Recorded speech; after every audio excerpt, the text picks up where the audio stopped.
राजपुर अज्जद विधानसभा क्षेत्र के पूर्व विधायक स्वदेवी सिंह पटेल की दूसरी पुण्यतिथि उनके निवास स्थान ग्राम बांदर कच्छ में सादगीपूर्ण तरीके से मनाई गई। श्रद्धांजलि कार्यक्रम में पशुपालन मंत्री प्रेम सिंह पटेल, क्षेत्रीय सांसद गजेंद्र सिंह पटेल, भाजपा जिलाध्यक्ष ओम प्रकाश सोनी सहित जिले भर से कई पदाधिकारी व कार्यकर्ता पहुंचे थे। मंत्री प्रेम सिंह पटेल ने स्व पटेल के कार्य को याद करते हुए कहा कि मेरे साथ काका ने बहुत काम किए व गरीबों के लिए काम के लिए सदैव तत्पर रहते थे।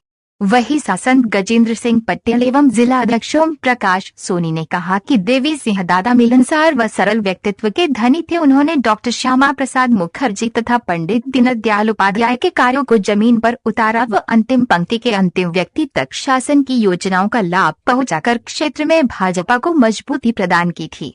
आभार देवी सिंह पटेल के पुत्र अंतर सिंह पटेल ने व्यक्त किया। इस अवसर पर विधानसभा क्षेत्र से पूर्व सांसद सुभाष पटेल, राजेंद्र भावसार, गोविंद दावलिया, विठल मामा पाटीदार, भागीरथ पाटीदार, गोविंद तिवारी, तुलसीराम पटेल, शरद जोशी, पूर्व जिलाध्यक्ष ओम प्रकाश खंडेलवाल, महामंत्री अजय यादव, दीपक शर्मा आदि ने भी संबोधित किया।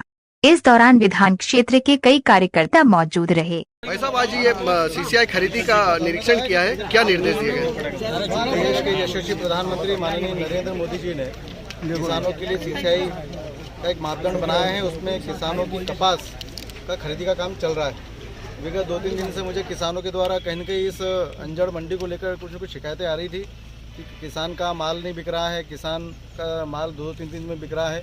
कहीं न कहीं उनके साथ मतभेद कर रहे हैं। इसलिए मैं यहाँ पर आया हूँ क्योंकि देश के प्रधानमंत्री जी का जो सोच है कि हमारे किसानों का माल बिके भी और उसको वाजिब मूल्य भी मिले, और इसलिए मैंने अभी आज सीसीआई के अधिकारी, मंडी सेक्रेटरी और हम सब लोग यहाँ पर हैं, और मैं अभी उनको निर्देश देकर भी जा रहा हूँ कि आज से ही पूरा माल वो देखे भी और खरीदे भी, जिससे ज़्यादा किसानों को उसका फ़ायदा मिले। और लगेगा तो हम उच्च स्तर पर बात भी करेंगे, संभवतः हम आज ऊपर भी बात करेंगे, इनको और कर्मचारी की मदद मिले और कर्मचारी इन पर ज़्यादा हो जाए तो ये जल्दी से जल्दी माल खरीद सकें और किसानों को जल्दी से फ्री कर सकें। भाई साहब, किसानों की मांग है कि उनके साथ भेदभाव भी किया जा रहा है, कितनी सत्यता है इसमें? मैंने आज बात को सुना है, मुझे किसान संघ का ज्ञापन भी मुझे मिला है और मैंने उसका अध्ययन भी करा है। कुछ बिंदु का मैं अध्ययन करके मैं इनके उच्च अधिकारी से बात करूँगा कि हमारे इस क्षेत्र के किसानों से मतभेद नहीं हो। जो भी शिकायत आ रही है उस शिकायत का हम निराकरण करने के लिए इनसे भी और उच्च अधिकारी से मैं बात करूँगा। भाई साहब, सीसीआई में जो मेन पावर है उसकी कमी है, जिसकी वजह से वो सीसीआई खरीदी बंद कर रहे हैं, तो उसमें कुछ आगे बात करेंगे आप? इसलिए वो टेक्निकल एक चीज़ है जिसके लिए यहाँ पर मेन पावर की कमी है, क्योंकि मेरे लोकसभा का एक खरगोन जिला जहाँ पर 2-3 केंद्र नहीं चालू हुए और इसलिए चालू नहीं कि वहाँ पर मेन पावर की कमी। इसलिए दोनों-तीनों विषयों को लेकर मैं उच्च अधिकारी से बात करूँगा कि मेन पावर यहाँ पर दिया जाए, क्योंकि बड़वानी में अगर केंद्र खुलता है तो यहाँ जो बड़वानी के लोग यहाँ पर आ रहे हैं, एक तो दबाव वो कम हो जाएगा और यहाँ पर भी कार्यक्षेत्र बढ़ जाएगा। इसलिए दोनों-तीनों प्रकार की जो तकनीकी जो चीज़ें हैं उसके लिए मैं प्रॉपर बात करूंगा कि उसका निराकरण हो जाए और हमारे किसान का माल सुबह से लेकर दोपहर तक माल बिक जाए। भाई साहब, जैसा किसानों के द्वारा मांग की जा रही है कि ABC 3 कैटेगरी में कपास की खरीदी की जाए, क्या करेंगे उस बारे में? देखो, निश्चित तौर पर सीसीआई में 3 ग्रेड तो बनाई गई और इसकी खरीदी भी शुरू हुई है, और मुझे आज यहाँ पर शिकायत मिली कि वो C ग्रेड का माल नहीं खरीद रहे हैं। इसलिए मैंने उस अधिकारी से बात को समझा है और आज और कल तक में क्या स्थिति बनती है, जिस प्रकार से C ग्रेड का माल का जो मापदंड है उससे अगर वो नहीं खरीदते हैं तो ऊपर बात करेंगे उसके लिए।